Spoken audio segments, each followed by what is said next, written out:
Vin. I'm sorry. If you would like to get your song reviewed, dear listener, there's the Filthy Capitalist option. As Sori says, 125 gets you straight to the head of the line. You don't have to be a part of the alliance. You don't have to be part of the group. Wait a minute. And the biggest thing is you don't have to wait. You hop, skip, and jump right in front of everybody. 125 gets you there. You do that 3 times, and then get mashed down to the $75 rate for perpetuity. Yes! Also, there is a band review option. So if you've got a band and you're trying to get your band some exposure, hit me up at insori@gmail.com, and I'll show you the details about how to pull that off. You can also jump on Patreon, and there is a option on the tiers to be able to get your band reviewed. Obviously, we can't lie to you, so we can't guarantee a positive review. Get what you get. It's just rubbish. Rubbish. Rubbish. That's British for garbage. My favorite is the community option. $1 at the gate gets you in at Patreon. You get to join an alliance. The alliance joins their points together, and that helps determine what songs that we do. The alliances hang out on Discord. Message me on Patreon to get the link. And they do all kinds of other cool things. They do Minecraft, Dungeons and Dragons. Yeah. It's really a community within the community. Anybody can go in the village, facebook.com/Vin and Sori. There's 160,000+ people on the channel. What's cool about the Discord is that it offers a real opportunity for community connection, friendship, that type of thing. And it's on Discord, so if you're not a Facebook person, it's for you. You start off at $1. Right. Plus you get exclusives. Sori and I are working on a song. So the first 15 seconds of that was on Patreon. Also, at $15 tier and above, when we actually debut the video, they're going to be there live with us. There you are, dear listener. Buy our merch. And a child shall lead them. I love it when you say that. What? A child shall lead them. To buy our merch! Sori's got some new merch coming. Yep. She revamped the whole thing. I did. I spent hours on it, and then it didn't accept it, so I have to redo it. That girl has been working. Okay, we're in the current fire stream. Right now we're doing Sabaton. And so the name of the band is Sabaton. The name of the song is En Livstid Krig. And now the time has come. And all right, Daniel. Krig, go! Helt underbart. Mina vänner, då sjunger vi tillsammans. Look at all those people. En livstid i krig!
vunnit ut. Vem bryr sig då? Vi kämpar på. Får en soldat ett värdigt slut. Och somnar upp, försvinna bort och aldrig vakna för kriget är land. Förgöra en man. Jag ger mitt liv för mitt fosterland. Men vem saknar mig? Så se mig som den. En make, en vän. Fader och son som aldrig kommer hem. Men vem sörjer mig? För kriget det kan förgöra en man. Jag ger mitt liv för mitt fosterland. Men vem saknar mig? Så se mig som den. En make, en vän. Fader och son som aldrig kommer hem. Men vem sörjer mig? Yes, man! Go! No! No!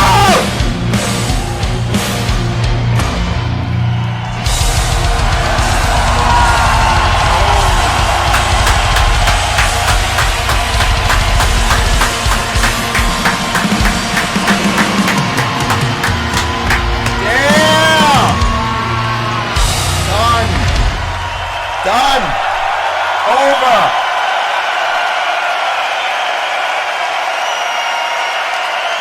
Talk to me. Talk to me.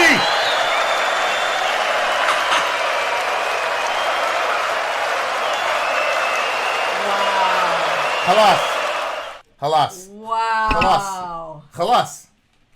That's it. Oh, Mark says I can feel it. Can you feel it? The power of metal. Listen, man. Listen, there's nothing like that, man. I'm telling you. Man. I've experienced. Oh, there it is. Stand by. Yeah. I knew it. I knew it. I knew they were going to block us, those capitalist bastards.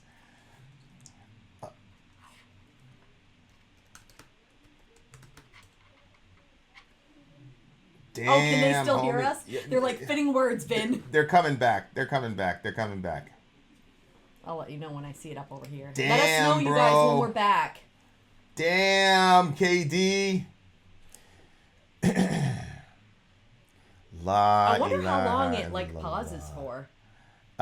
It like shuts it down for like 20 seconds and then it brings it back. Kanye or whatever the guy's name was. Let me scroll back. I think it was What? Well, how do you spell it? Kayne? Kanye. No, Kayne. What is that? Kane. Okay, Kane said I watched a video where Sori read messages calling you guys fat. F them. Love you guys. No doubt. No doubt. No doubt.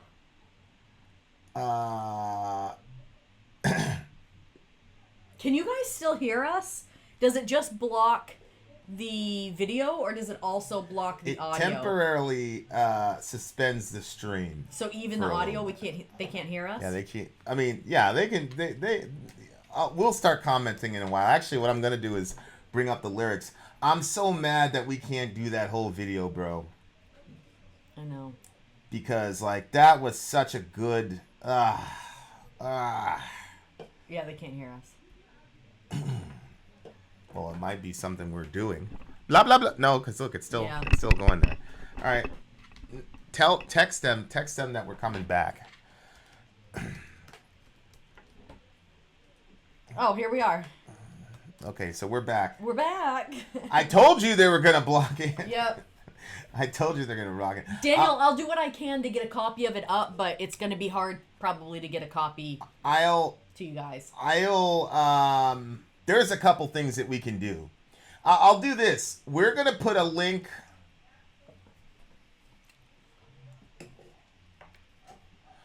You know, we can do that on Patreon with the Vimeo thing, right? We'll see what we can do. We'll just we'll worry about that after. We don't have to do that right now because we're in the middle of it right now. Okay. If you are part of this stream, we're gonna do something special because I really feel like that video, like you're gonna do an overlay or whatever and fix it for the main channel, but like the original thingamajig, we're gonna find a way to get you guys to be able to see it because we've got a couple ways to handle that situation. Okay, you guys are back now.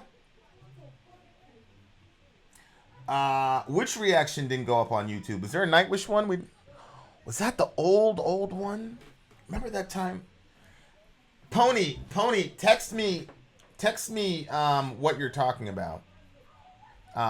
Because we might just have it in our archives or something like that. Okay. So that we just got done watching the live version of it. The live version was real. Unbelievable. It was a really good show. Beautiful. And the thing that got me about that show was like, proud. Number one, I'm not particularly certain. Honey, she's saying the Nightwish one that we just did recently. We haven't put it up yet. The one we did. Okay, we'll look into that. Okay. I thought it was up there, but we'll look into it. That's probably good news for us. That means we got some other videos on tap that we need to release. Yep. Oh, good. Anyway, yeah. So the first thing that was really important to me about this was the crowd, obviously.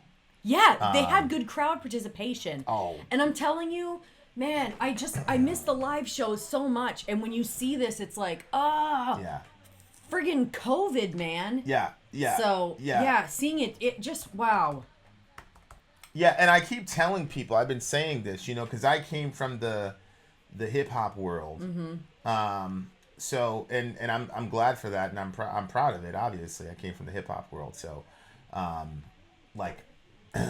but man, when you go to a metal show, man, it's just it's really impossible to explain to people the camaraderie. Yep. The beauty of what people are, because the thing is, like, the song hits you, and it hits you in a way that is deeply personal to you as a person. Mm-hmm. And then what happens is you end up in this sea of people, of literally thousands, sometimes tens of thousands of people. Yeah.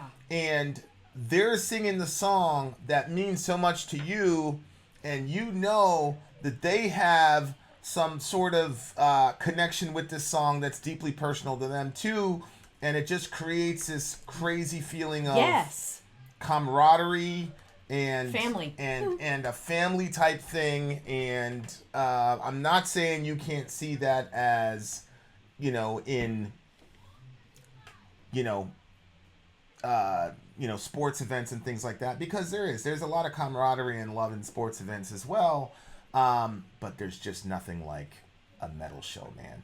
There really isn't. There really is nothing like it. Well, I think that different types of art brings different type of souls. So there's a certain type of art that certain types of souls are drawn to, and I think that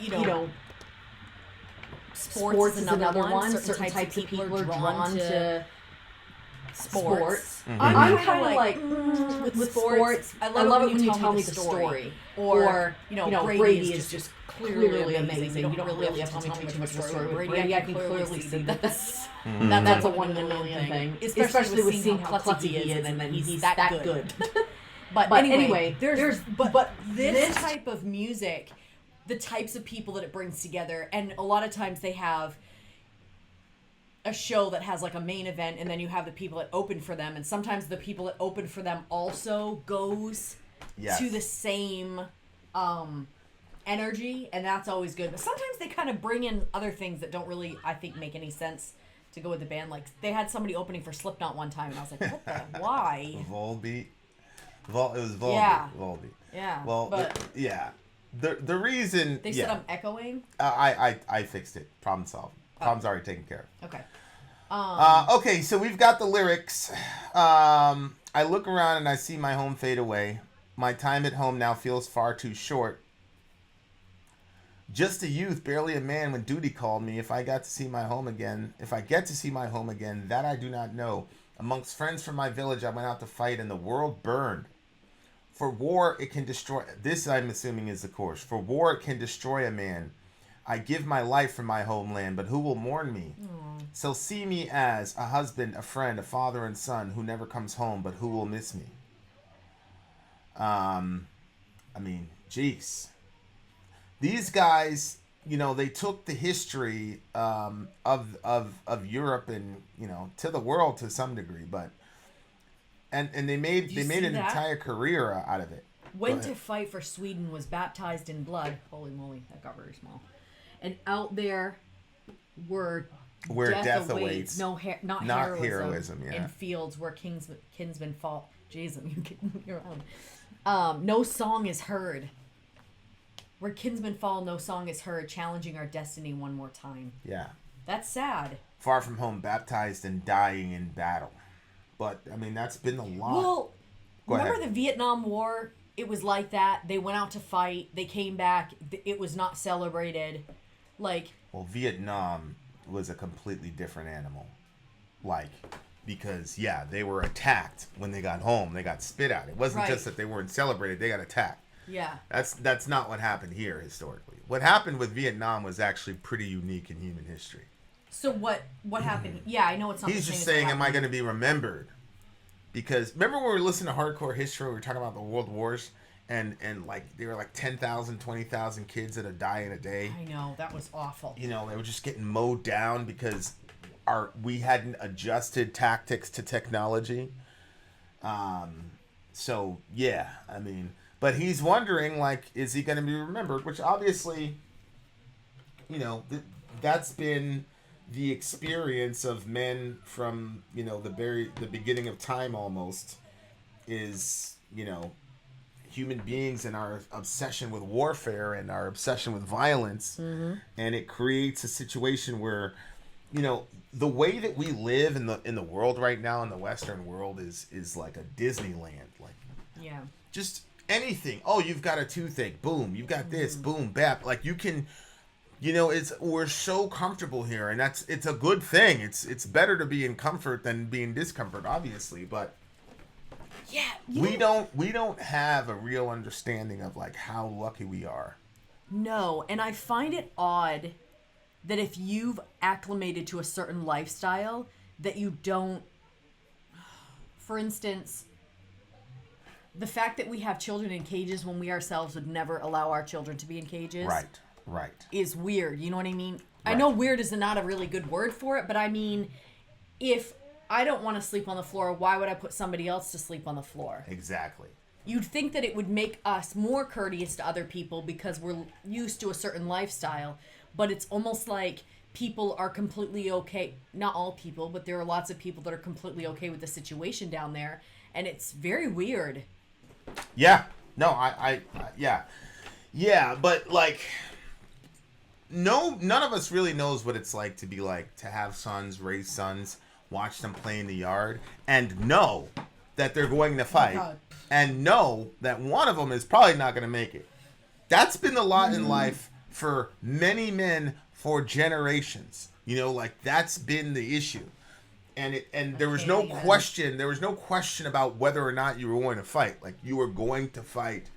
Period. Yeah. That wasn't even a question. And if you didn't, dudes were gonna come and take all your shit and rape your wives and all the rest of it. You had to fight. I'm not saying in this particular circumstance, because this is about the 30 Years' War, I think. But it's more about the state of the world that's always been for such a long time, and we are living in an anomalous time period in human history. Which is not really that anomalous because conflicts are still happening. We're still at war right now. Right now, somebody's letting off on someone. I'm talking about us as in Americans, but you guys know what I mean. We're at the point now where dudes are just signing up for fun, literally, to have fun. It's it's a thing. Dudes sign up and they select combat MOSs because young men. I mean, it's fun. But back in the day, like, it wasn't like that. Like, dudes weren't going to war for fun. I mean, they still were. I mean, a lot of guys. I mean, you had like cultures that make war part of the culture and a rites of passage and all the rest of it. And so that's how they dealt with it. But man, it's a tough thing to think about, and that's why I'm so pissed that this is the most pissed off I am that a video got blocked, because you're seeing literally tens of thousands of people singing this song, and there's a sense in which every single unknown soldier that's died on the field for righteous causes or wicked causes, and the only thing that determines whether or not a warrior is in a righteous cause or a wicked cause is if they're on your side.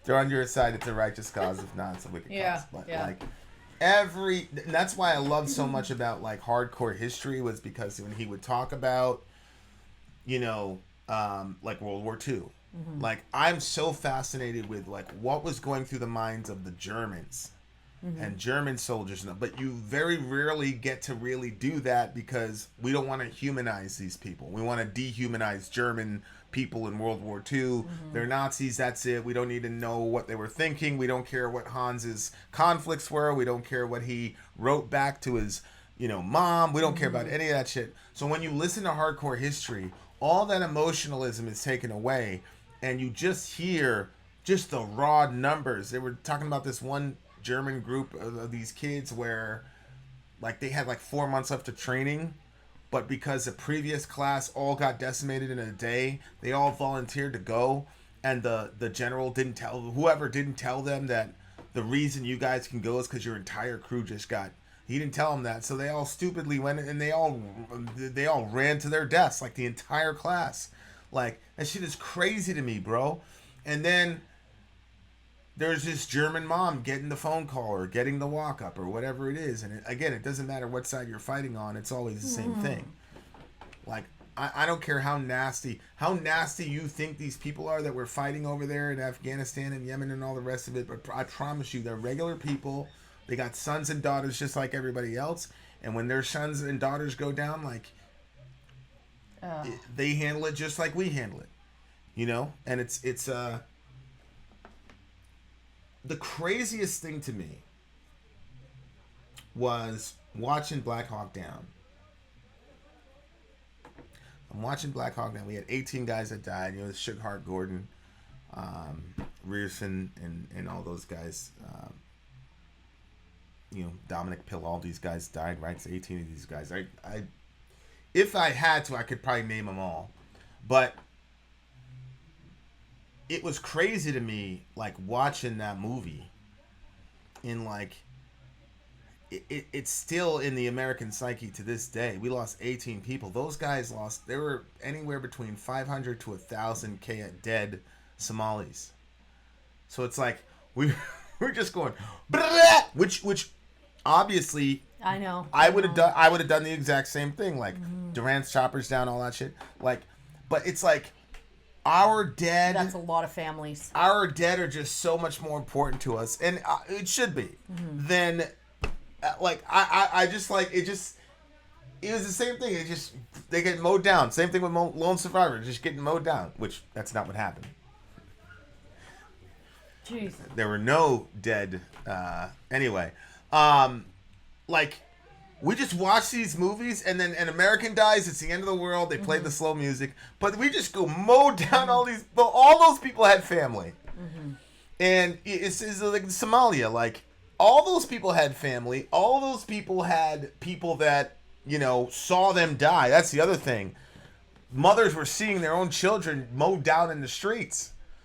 But when it gets translated in the movie, it's just another guy drop and you're going. But then, our guys get hit. It's the end of the world, right? And so I'm not saying that as a criticism of America, because that's something that everybody deals with. I'm just saying it as the cost of war, man, is horrible, and it should be avoided by any means necessary. I think it's troublesome when you hear, oh, well, we were over there for oil, or and you start realizing that some of the reasons that they presented it to us is not the actual reasons why we were there. And like, if your kid goes out and does something honorable, protecting somebody or something, and they died in that situation, then it's like super painful, I'm sure. But if your kid dies so America could have more oil or something like that to me would be some pointless, you know. Yeah, I mean, when 9/11 happened, you know, I had a conversation with my mom, and of course my mom, like any mom, is like, you know, stay far away from anything relative to the military. I'm like, they attacked us. Mm-hmm. I said, our girl was in Manhattan when that happened. She said, well, she's here now, so nothing to worry about. I said, Ma, I can't let that go. I can't let that go. They attacked us. Mm-hmm. She's like, nobody attacked you. Nobody attacked you. Shout out to my mom. At the time, I couldn't understand her logic. I'm like, Ma, like, I said, Ma, what do you think would happen if somebody came to this house, right, and attacked you? Like, what do you think I would do? She's like, oh, you'd kill him, baby. I said, yeah, I'd kill him. And I said, so, and she says, well, I'm here. What happened over there. I'm like, Ma, come on. I think it's so cute that she called you baby. I didn't have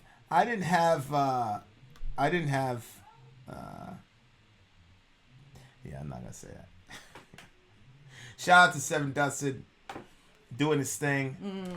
War is a tremendous evil that we should avoid at all costs, which is why, you know, there was a recent dust up between two very prominent political commentators on YouTube, and it has become a big personality thing. Mm-hmm. And we're missing the fact of elements in our government tried to propagandize us to once again get into a conflict in the Middle East and destabilize that region, which then creates more of a necessity for American intervention. Mm-hmm. So a lot of, you know, it's like that movie, you know, the Majestic or whatever it is, that movie where the guy basically said, we get fooled by things because we want to be fooled. You get tricked by a magician because you want to be tricked by the magician. Yeah. And the proof that you want to be tricked is the fact that you pay the magician to lie to you and trick you. Yeah. Yeah. So, you know, when you look at America and things of that nature, it's like we're doing things that create the necessity for American presence. So, for example, a lot of people think we went into Iraq for oil initially. All I will tell you is, since we deposed Saddam Hussein, it's been very necessary for us to be there. Isn't that true? If Saddam Hussein was still in Iraq, you would not have ISIS. You wouldn't have ISIS. You wouldn't have any of those things. And if you talk to any Iraqi Christian, they will tell you that life for them was much better under Saddam than after we brought them democracy. So sometimes the answer is right in front of your face. We do things in the Middle East and in other regions all over the world that then create the necessity for American intervention. Yeah. So do what you will with that information, but it's factually correct.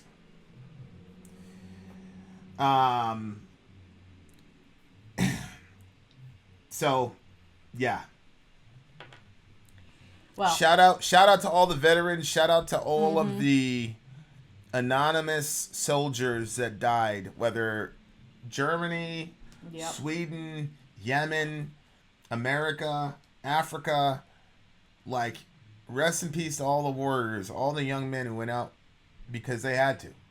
And they're unnamed and they're unrecognized, and even if they fought on the bad team, they still deserve some honor. They still deserve some honor. Even if they were on the wrong side, they still deserve some honor.